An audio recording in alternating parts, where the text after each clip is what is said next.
C'est depuis le 6 juillet que le chef de l'État a promulgué la loi portant organisation et fonctionnement de la CENI. Et depuis lors, le débat est devenu houleux.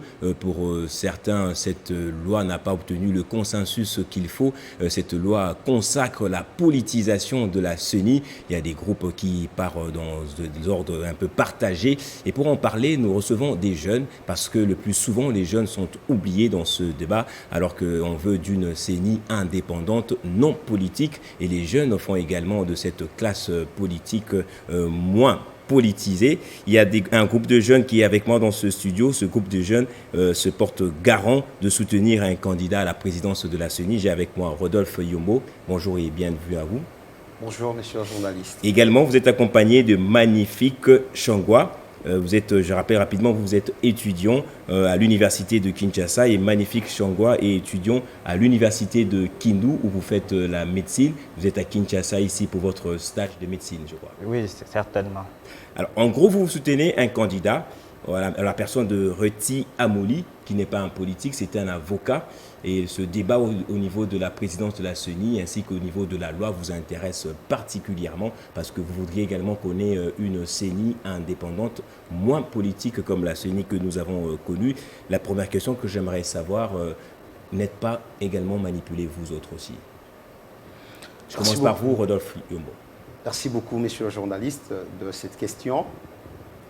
Alors, contrairement à d'autres systèmes électoraux de pays développés, vous allez vous rendre compte que dans d'autres pays, c'est le ministère de l'Intérieur qui organise les élections.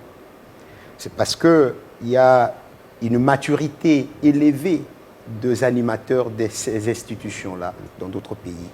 En République démocratique du Congo, le Constituant a étudié le comportement du peuple congolais et a trouvé bon de faire de la CENI une institution indépendante, et d'appui à la démocratie, bien sûr. Alors, dire que nous sommes manipulés, s'il faut revenir à votre question, c'est faux.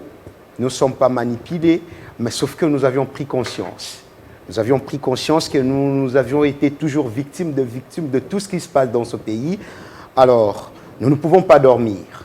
On nous dit souvent la jeunesse, c'est demain, mais nous pensons l'avenir de demain, mais nous pensons qu'on ne peut pas laisser le vieux en train de détruire le pays pour nous promettre le lendemain ou le demain qui n'est pas préparé aujourd'hui. C'est pourquoi nous avions pris conscience de dire non à la politisation d'abord. Si vous êtes venu aujourd'hui, si vous avez accepté mon invitation, c'est pour parler de deux choses.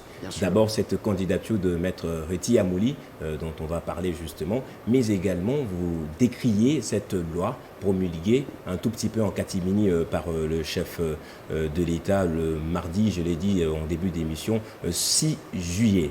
Alors, on va parler de Maître Reti Amouli. Vous êtes des jeunes un peu éparpillés ici dans le pays. Il y a Magnifique Changwa qui vient du Maniema. Il y a également des jeunes de la Chopo. Comment est-ce que les jeunes qui ne se connaissent pas, tout d'un coup, vous soutenez une seule personne? Vous êtes arrivé à soutenir une seule personne, Maître Reti Amouli, que je vais présenter d'ailleurs tout de suite. Merci beaucoup, monsieur le journaliste, pour cette question. En fait, la jeunesse, en tout cas, a été à la recherche de quelqu'un où la crédibilité n'est pas habitée. La question de savoir pourquoi nous avions retrouvé Maître Reti Amouli, nous avions retrouvé Maître Reti Amouli d'abord par ses œuvres au sein des universités qu'il a y a passé. Entre autres, l'université de Kinshasa.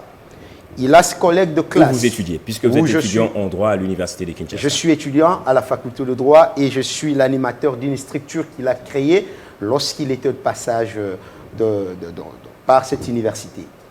Alors, ses collègues de classe n'ont jamais cessé de parler de lui.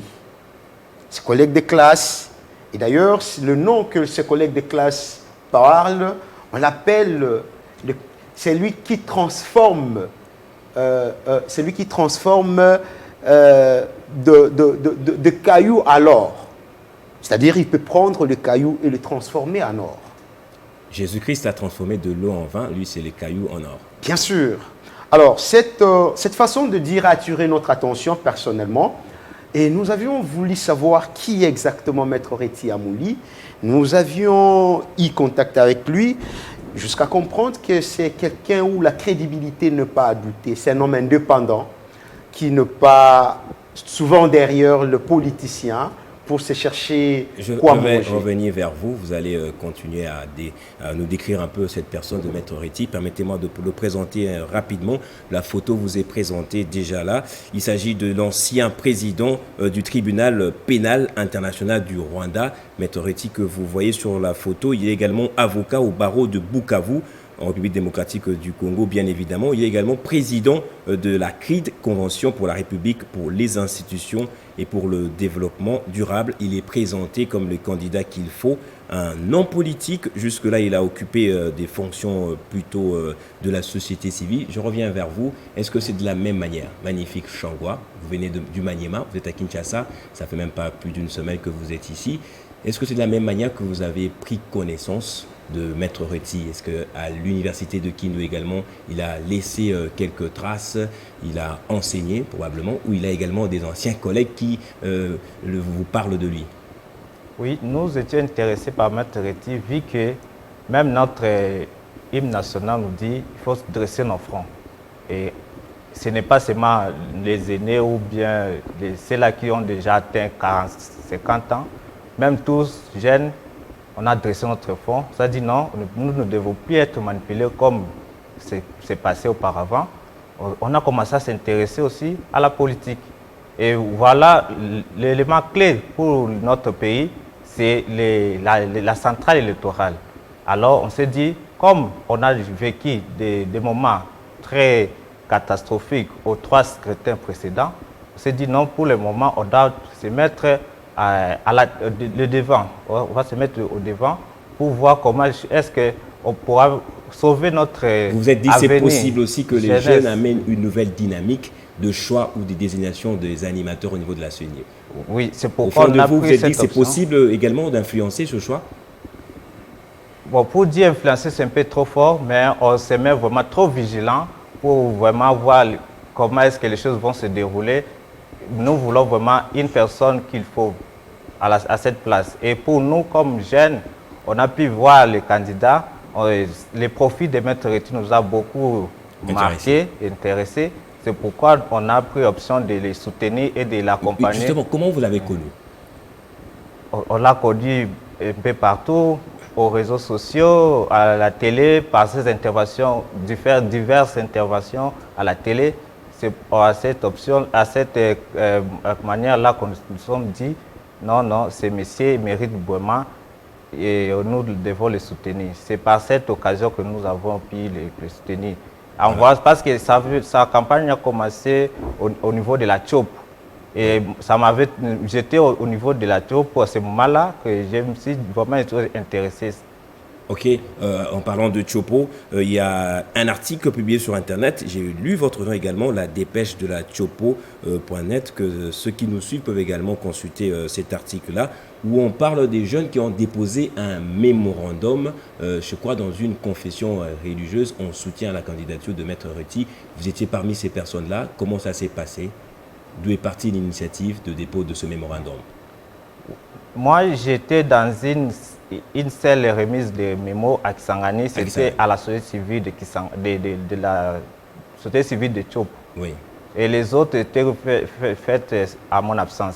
Oui. Comment ça s'est passé en fait? Qui a pris l'initiative de déposer un mémorandum? C'est vous seuls les jeunes? Oui, j'ai accompagné ces jeunes-là, comme ça, je me suis trouvé là, et puis j'ai déjà accompagné parce que déjà, je menais déjà son soutien au niveau de la province du Maniema. En arrivant à Kisangani, je me suis vraiment intéressé et j'ai intégré dans le comité des remises de mémoires à Kisangani.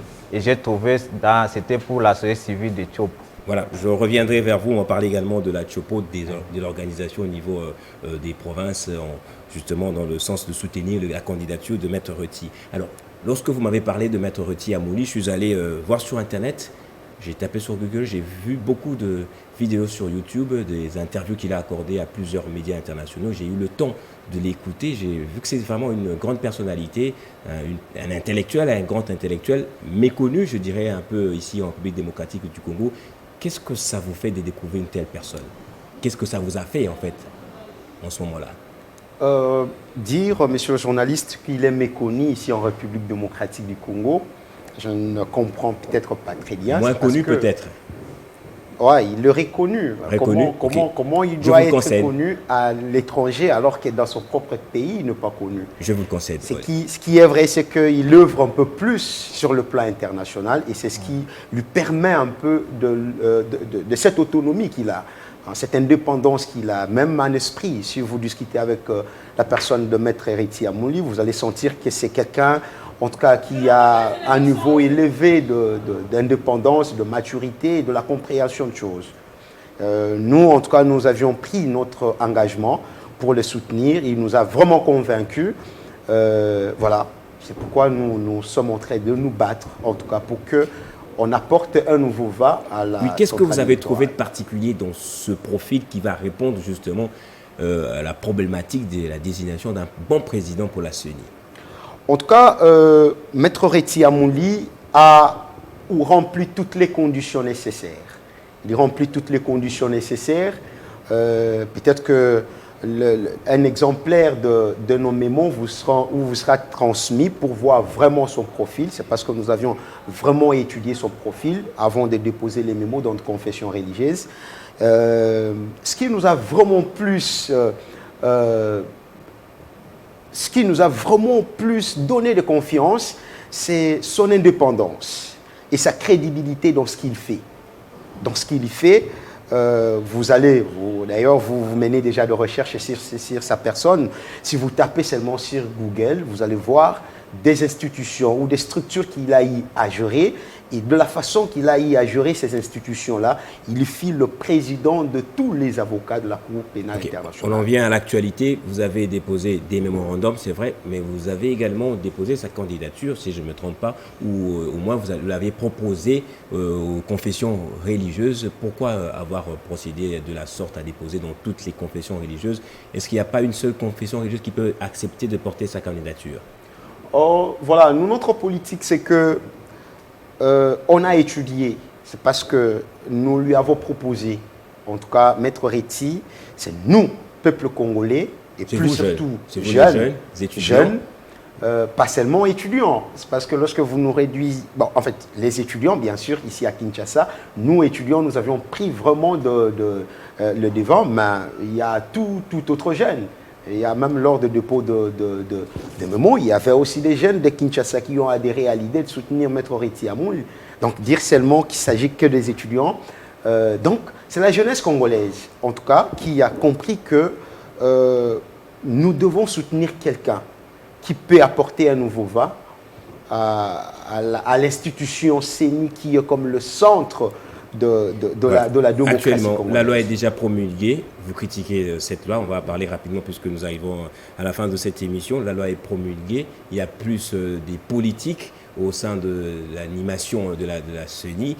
Très bientôt également, l'Assemblée nationale va désigner ses animateurs. Vous allez poursuivre avec cette formule-là, avec cette configuration où vous disiez net, vous dites plutôt niet, vous retirez votre candidature. Ce qui est vrai, c'est que cette loi est déjà interlocutoire. Ça préjuge déjà les faits. Lors de nos dépôts de mémos, nous sommes allés à la Senco. Nous sommes allés déposer notre mémo et la Senco qui nous répond que bon, ce n'est pas de la manière que certains regroupements politiques sont venus déposer le mémo pour leurs candidats. C'est déjà, ça préjugeait déjà le fond qu'il n'y aura vraiment pas de la crédibilité, monsieur le journaliste. Comment voulez-vous qu'un candidat qui est sorti d'un regroupement politique soit indépendant? Il a une obligation envers ce regroupement politique. Alors, promulguer la loi qui politise déjà la CENI, pour nous, c'est un danger. C'est un danger pour la démocratie congolaise parce qu'il n'y aura pas de l'indépendance qu'est censée avoir la CENI. Et dire que nous allons retirer notre candidature, c'est peut-être trop dire, mais nous appelons seulement les confessions religieuses, qui sont des grands électeurs, d'avoir un sens élevé de maturité lors de la désignation ou de l'élection du président à la CENI. Voilà. C'est quelle bannière qui a accepté de porter la candidature de Maître Reti Amolli? C'est quelle confession religieuse particulièrement? En fait, c'est aussi... inscrit en quel nom? Voilà. Nous avions déposé la candidature dans toutes les confessions religieuses. Nous avions déposé, d'ailleurs, nos mémos valaient déjà dépôt de candidature, qui a été...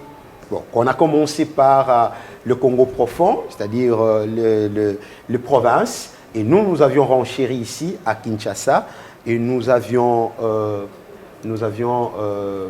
fini avec toutes les confessions religieuses. Donc, après le traitement, on va voir s'il est retenu dans toutes les confessions religieuses. Déjà, il y sera... Merci, voilà. Merci infiniment. Rodolphe Yombo, étudiant à l'université de Kinshasa, qui s'intéresse à la politique de son pays, qui veut qu'un candidat soit président de la CENI, Maître Reti, on a parlé de lui. Merci à vous également, Magnifique Changwa. C'est vrai, le temps ne nous a pas permis de prendre toutes tes questions. Nous y reviendrons très probablement au prochain numéro. Merci, Madame, Messieurs, de votre fidélité. Restez à l'écoute, restez fidèles plutôt au programme de votre chaîne.